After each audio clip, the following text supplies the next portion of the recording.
Hi friends, my name is Jess and welcome back to my channel, Books Past Bedtime.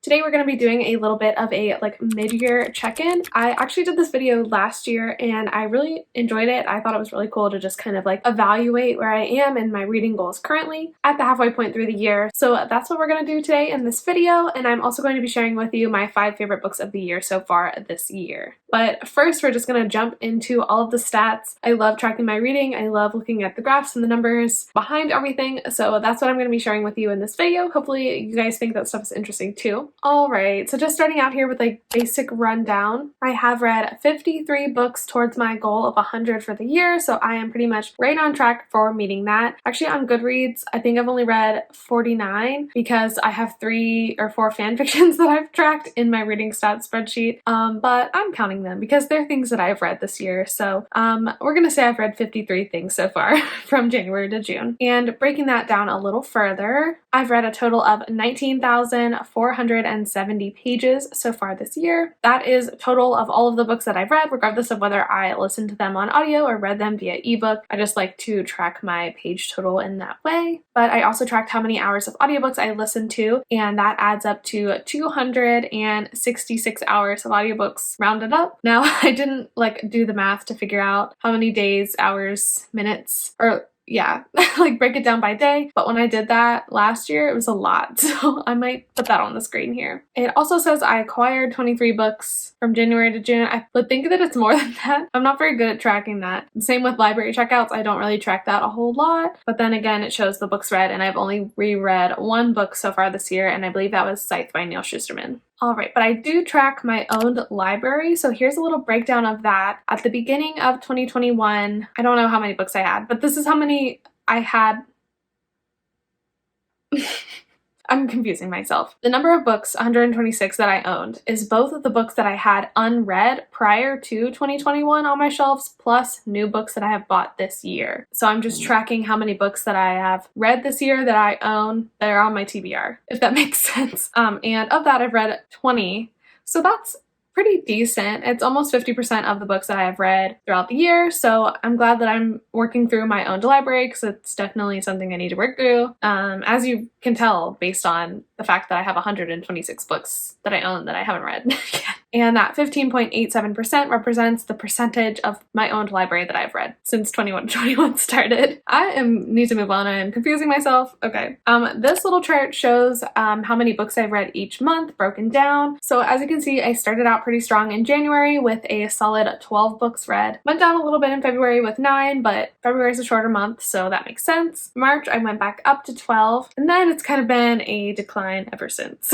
So in April, I read 7. In May, I read 7, and in June I only read 6 books. But hopefully July I will turn it around and get a lot more reading done. I am really hoping the second half of the year I can have a stronger showing, but that's where we're at right now. And here's a little line graph to kind of show you. It looks kind of weird because the second half of the year isn't in there, but you can kind of see it going up and down for the books that I've read each month. And here are some fancy graphs to give you a visual representation of how I have consumed my books this year. So not surprisingly, the most books I've read have been audiobook format. I've read 27 audiobooks for a little over 50% of my reading. My second highest category is physical books. I have read 16 physical books this year for a little over 30% of my reading. And then I have read 10 ebooks this year, which almost equals 19% of my reading. Breaking down the audience of the books that I have read, the highest category is very clearly adult. I've read 31 adult books this year for a total of 58.5% of my reading. And then I have only read 1 children's book, 0 middle grade books, then 7 new adult books, which I kind of count the fan fiction as new adult. Anything that's romance with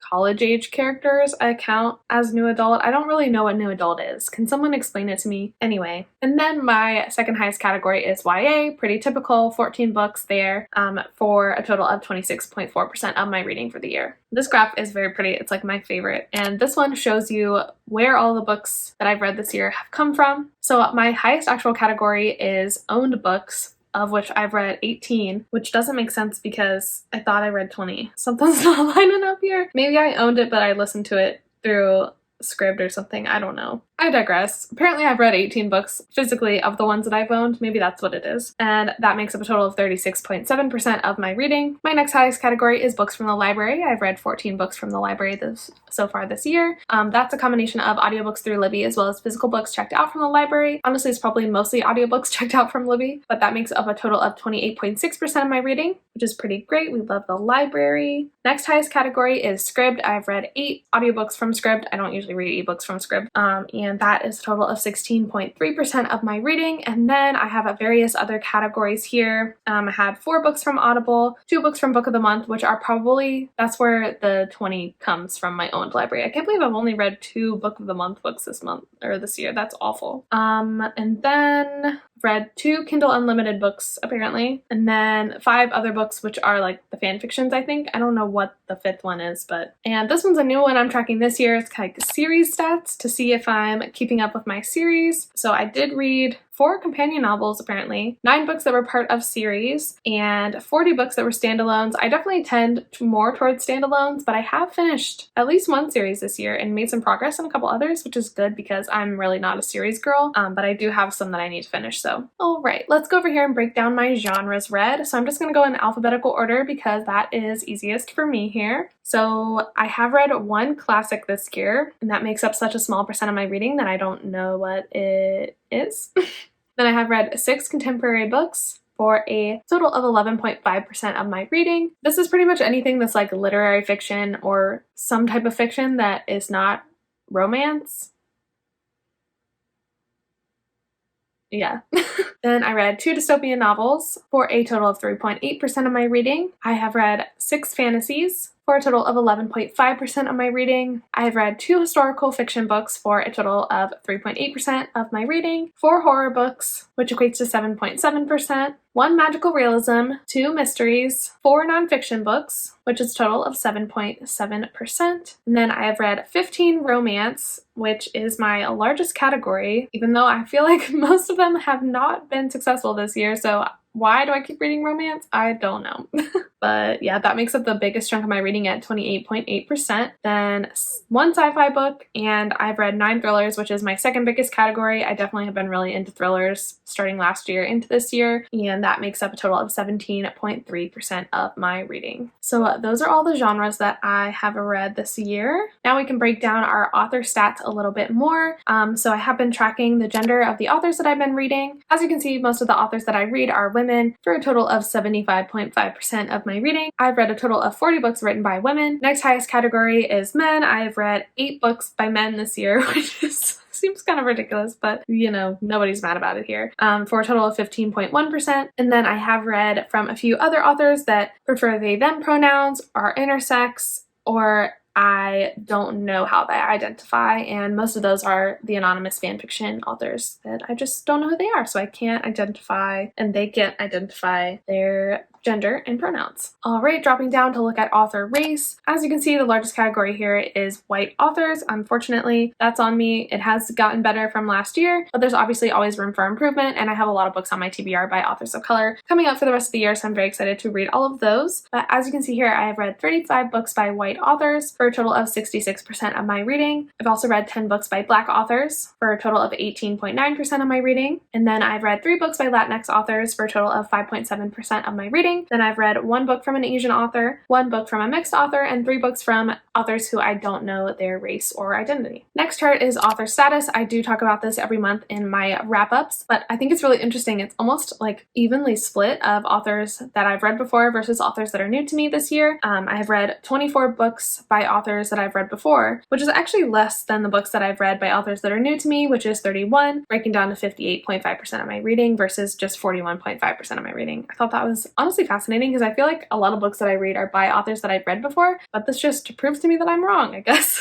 I also have this very interesting graph about publication year. As you can see, I'm reading lots of current books. I think the only book that wasn't written in the past 20 years that I've read so far this year is Little Women, and that doesn't seem to be appearing in this pie chart, maybe because I don't know, maybe I didn't put it in the spreadsheet part. But as you can see, most of the books I'm reading are coming from 2019 and 2020, as well as 2021 and 2018. So everything within the past like 3 to 4 years is what I am mostly reading. I don't really have a judgment on That's just what it is. I thought it was kind of interesting, so I figured I would include it. And then finally, let's break down our star ratings for the year. So I've honestly had a pretty good reading year so far this year in terms of like rating the books that I am reading fairly highly. As you can see here, my highest category of rating is 4-star reads. I've read 13 4-star reads this year for a total of 24.5% of my reading. That's pretty good. I love 4-star books. They're usually very good, just not maybe necessarily all-time favorites, but still a great book. And then my next highest category is 4.5-star reads, which are nearly perfect, nearly favorites. There's just like 1 or 2 things that I didn't love about them, but that makes up a total of 22.6% of my reading. And then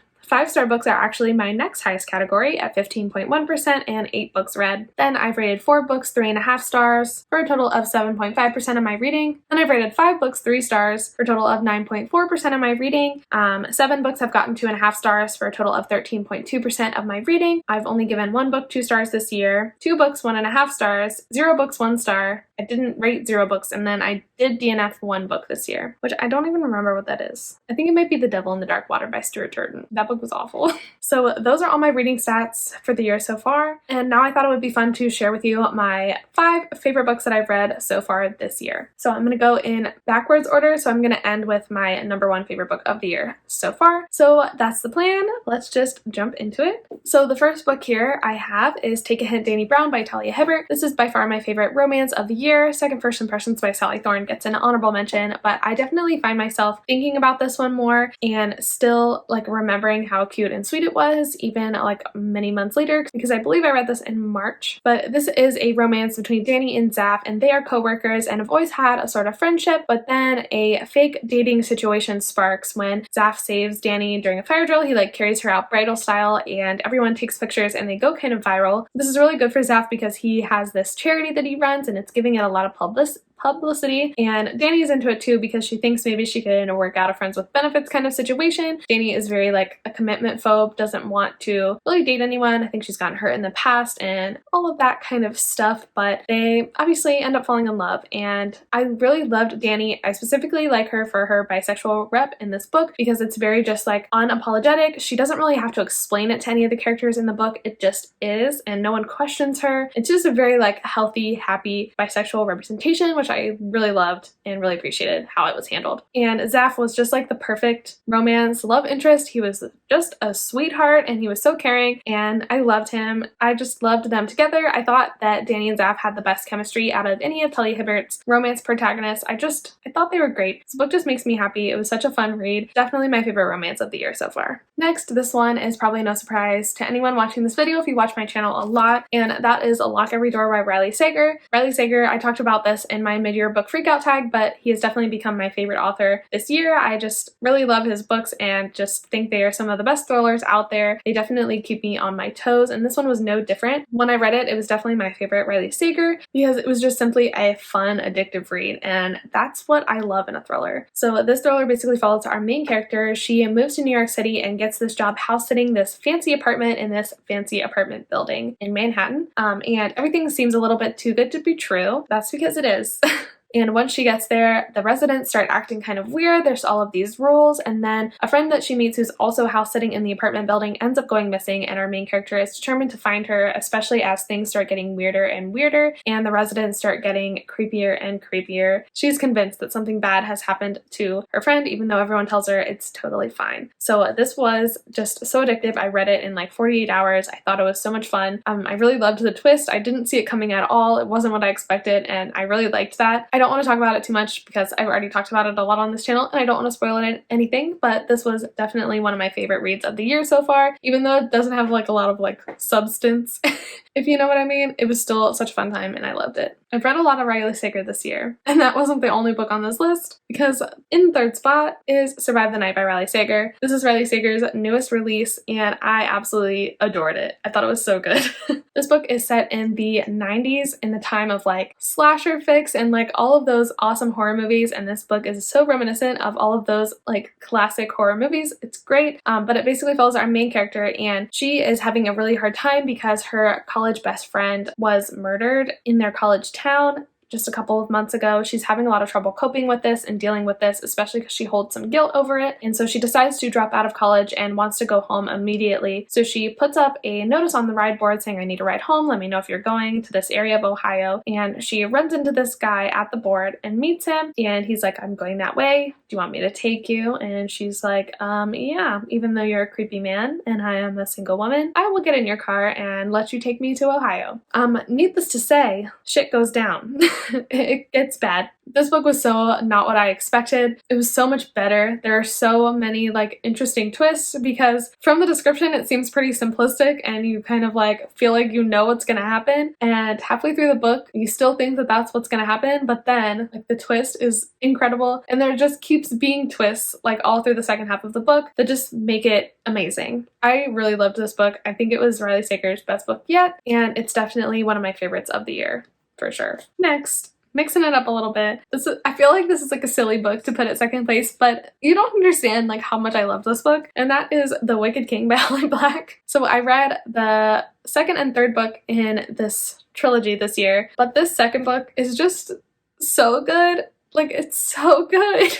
But basically, if you didn't know, this series, I don't know, I think it's called the 𝗏 trilogy. The first one is The Cruel Prince, and it follows our main character, Jude. Jude is a human, but she's living in fairyland, growing up in this fairy world. Her stepfather is the, like, army general of fairy, I don't know.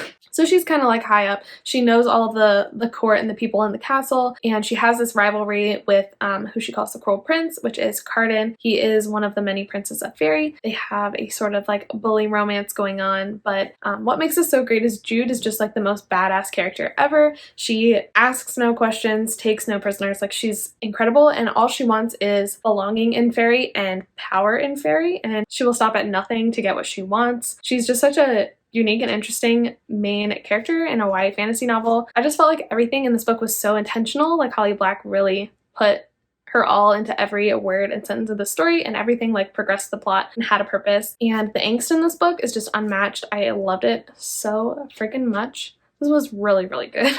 And so I'm not going to feel ashamed for putting it in my second slot of the year so far because it was so good. I loved it so much. And definitely my favorite book of the year has to go to In the Dream House by Carmen Maria Machado. I talked about this in my mid-year book freakout tag, so you're probably like, yeah, I know. But this book was so good. I don't want to not share it again here. It's basically a nonfiction memoir about Carmen's time in an abusive relationship, and this book is very traumatic and difficult to read. It made me absolutely sob, but I think it's very much worth it. Carmen is a very, very talented writer, and she uses really cool like writing techniques to tell her story and to make it that much more impactful. She uses this narrative structure of the house as a metaphor for lots of different events in her relationship and in her personal growth, and I just thought it was really very well done, and I just absolutely love this book. I find myself thinking about it all the time. I think it's a very important book, and I really think everyone should read it. It's pretty short, so you got nothing to lose, and honestly it's just beautiful, and I really loved it, and it's by far my favorite book of the year so far. And that's going to be it for me today. Thank you guys so much for being here. I hope you enjoyed this video. If you did, don't forget to like it and subscribe to my channel to see more. Put out 2 bookish videos every week. And if you want to keep up with me on the day-to-day, you can follow me on Instagram and Twitter. I'm definitely more active on Instagram, but I use Twitter occasionally as well. All the books that I talked about will be linked in the description down below. Definitely use my affiliate link if you want to buy any of these because I get like a little tiny commission and it really helps me and support my channel. But yeah, you can do whatever you want. So